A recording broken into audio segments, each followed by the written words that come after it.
Hello, I'm Richard Winters, and for over 40 years, I've been trying to learn how to train horses, trying to figure out how to communicate an idea to them in a way that they can understand.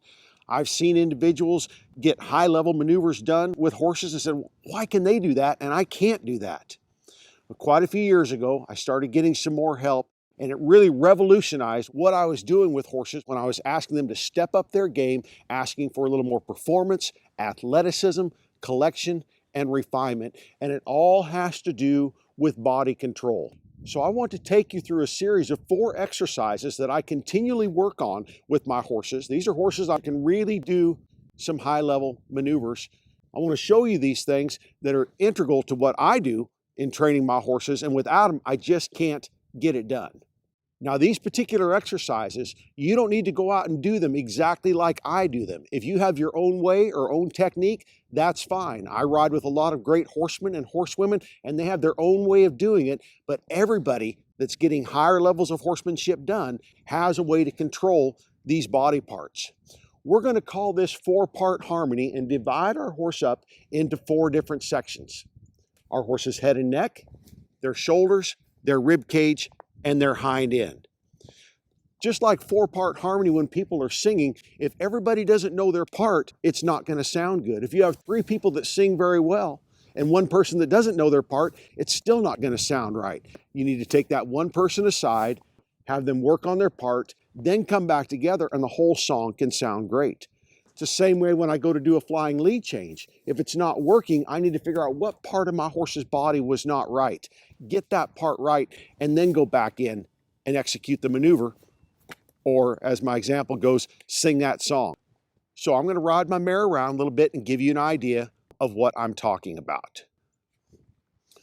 Now, the first thing that I'm thinking about is my horse's head and neck. That if I pick up on this bridle, I need my horse to come in and say, yes, sir, what can I do for you? That there needs to be a softness and a responsiveness there. But oftentimes we pick up on the reins and they don't say, yes, sir. They say, ah, ah, ah. You get a busy signal, don't you? And so I'm continually working on this feel. Some horsemen call it a soft feel.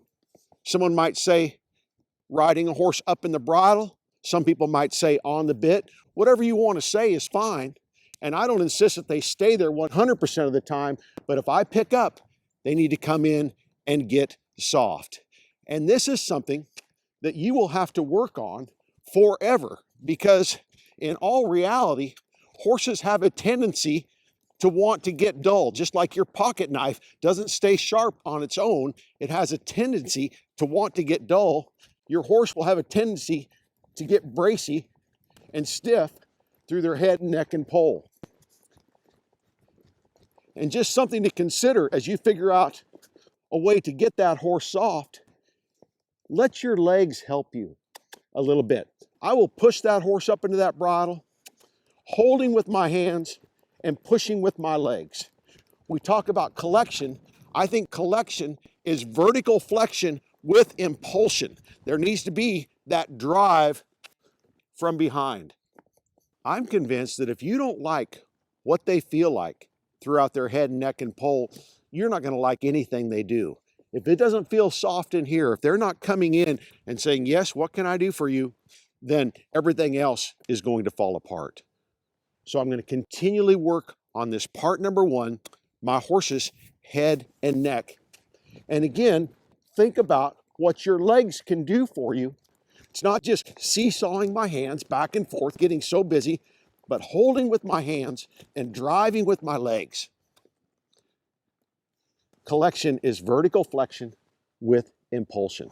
You don't have to do it just like I do it, and you don't have to call it just what I call it, but you've got to do something to get control over these body parts. You get these body parts working for you, you get control of each one of these areas of your horse's body, then you will be prepared for higher levels of performance, and you can go on and do those things that you've always envisioned doing and always dreamed about. I'm Richard Winters, and I appreciate you watching.